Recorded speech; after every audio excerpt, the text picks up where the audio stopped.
Guyana for her statement. I now give the floor to the permanent representative of the Russian Federation. Mr. President, we'd like to once again state for the record that we completely disagree with the presidency's approach, that is, inviting delegations to today's meetings under Rules 37 and 39. Aside from Ukraine, there are 5 more delegations who have been invited.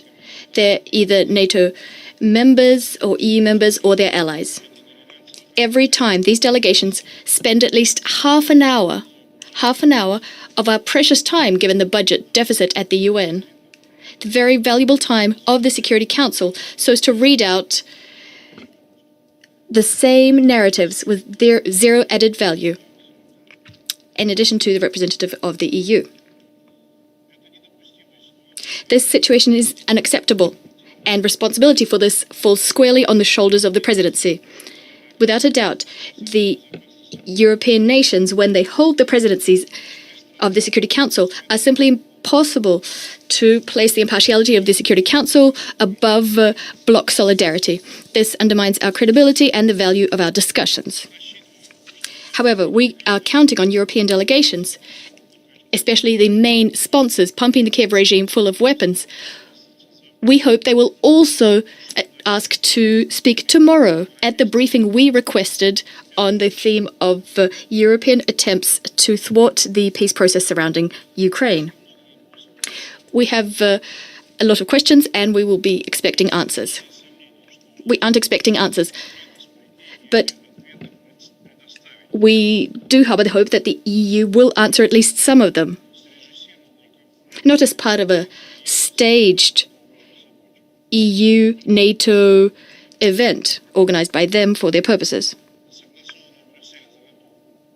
based on preparations made by Brussels, but as called for here at the Security Council as part of an interactive discussion as the entire international community looks on. Strategic sovereignty was lost long ago by our former European partners, and they are incapable of doing what I just asked for. President, the script of today's meeting is absolutely clear and predictable. This meeting, much like previous similar initiatives undertaken by our Western and of late European colleagues specifically, these meetings are convened not to resolve problems nor to bring the Ukrainian crisis closer to a peaceable settlement.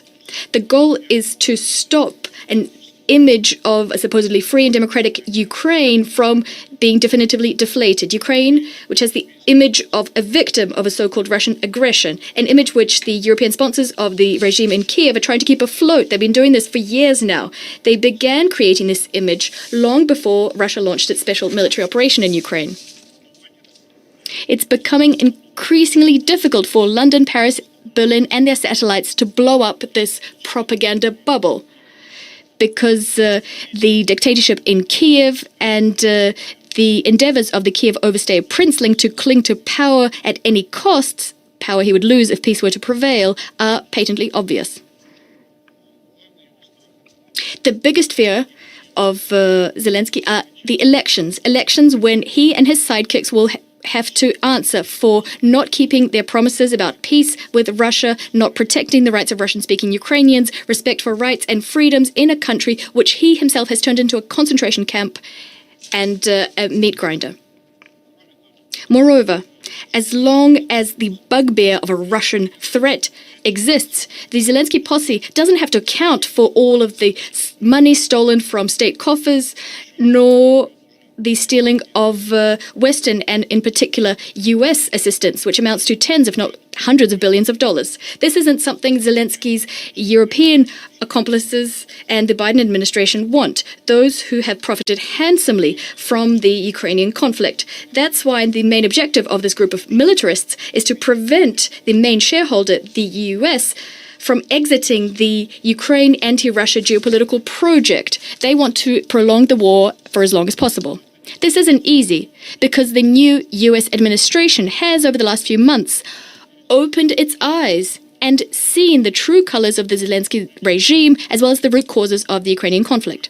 That's why they're resorting to any and every provocation, any and all lies about Russia, its activities and plans.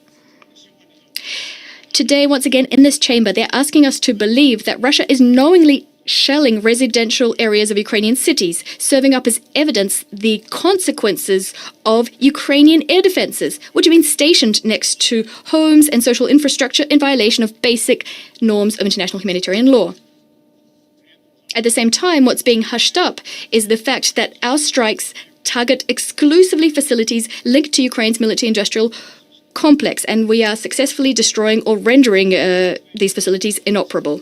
Over the last few days, we've hit munitions storages and military technologies in the Dnipropetrovsk region, a temporary deployment site, and rocket and artillery munitions warehouses of the Ukrainian Armed Forces Mechanized Brigade in the Sumy area, as well as a temporary deployment site for foreign mercenaries in Svetogorsk, in the DPR, and in the Kharkov regions. A strike was conducted on a defense industry plant in Ukraine. That's the Pavlogradsky chemicals plant in the Dnipropetrovsk region. We destroyed 2 Patriot anti-aircraft missile system launchers. Rockets were fired on an unloading and storage area containing military equipment and munitions in Odessa port. This resulted in the destruction of roughly 100 containers containing important components for uncrewed vessels, UAVs, as well as munitions. What is also being hushed up is the fact that the Russian Federation is doing what I just mentioned only in response to massive and deliberate shelling on the part of the Kiev regime of peaceable Russian cities. Thus, despite the fact that the Russian Federation called a 72-hour ceasefire to mark the 80th anniversary of the victory over fascism, between the 8th and the 11th of May, we recorded over 14,000 violations, over 4,000 attacks by artillery, tanks and mortars, 62 attacks using MLRSs, 9,900 strikes and releases of munitions from UAVs. We recorded 5 attempts to break through Russia's state border in the Belgorodsk and Kursk regions, as well as 37 attacks waged by the Ukrainian armed forces. In those 3 days, an aggression was waged by Bandera's followers, which claimed the lives of 6 Russian civilians and at least 17 people were injured. It's very telling that the most massive attacks by UAVs on civilian objects in Russian cities, including Russia far removed from the front line, were waged by Kiev after we saw nascent progress towards peace. Specifically, they waged these attacks after direct Russo-Ukrainian talks in Istanbul were resumed and set a course towards an end to the conflict. Between 8 p.m. on the 20th of May and 8 a.m. on the 27th of May, what was destroyed and intercepted is 2,331 UAVs launched from Ukraine, including 1,465 which were outside the area where we're conducting this special military operation. Regrettably, as a result, there were civilian casualties, including women and children. On the 22nd of May, due to an attack on the village of Pantelimonovka in the Donetsk People's Republic, 8 people were wounded. On that very same day, in the Vasilyevsk municipality in the Zaporizhia region, owing to a UAV strike, a woman died. She was born in 1990. 4 children were wounded. The Ukrainian armed forces also struck civilian objects in the city of Lvov in the Kursk Oblast using HIMARS, and 16 people were wounded, including 2 children. President, the plans concocted by Zelensky and his accomplices are plain and clear. Their goal is to trick and to disorient President Trump, who is taking decisive steps towards peace. At any cost, they want to return the United States, which has lost hundreds of billions of dollars helping Ukraine, to return the US to an anti-Russian and Russophobic course. We will discuss their methods and tactics in detail tomorrow, which are aimed at undermining the efforts of Russian, US, and other regional mediators' efforts. We'll do this tomorrow, as we requested a meeting on the specific topic. We won't do that now. What I will say now is that promoting Ukrainian and Western lies about Russia is becoming increasingly difficult because the actual actions of the Kiev regime its deliberate choice, that is war, and the further suffering of their citizens speak volumes. What's also absolutely clear are the peace initiatives and concrete steps being taken by the Russian leadership.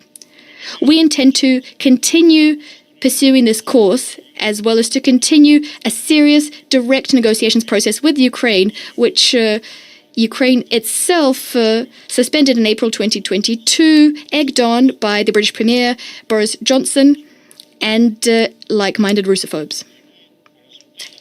The outcome of this process should be a decision, or rather a solution, which would reliably address the root causes of the Ukrainian conflict and the threats to the security of my country emanating from Ukraine. Ukraine has been invited to meet in Istanbul on the 2nd of June and to discuss the content of our memoranda regarding approaches to the negotiations process. While Kiev continues attempting to prolong the war and to provoke Russia striking at residential and civilian infrastructure on our territory, while they do that, we will continue our special military operation and we will continue destroying objects linked to Kiev's military capabilities. No new anti-Russian sanctions, nor deliveries of weapons to Ukraine or any other hostile steps vis-à-vis Russia will be able to prevent the inevitable military defeat of the Zelensky regime. The ball is in Ukraine's court. Either peace following talks followed by peace, or the unavoidable defeat of Ukraine on the battlefield with different conditions for the conflict's end. I thank you.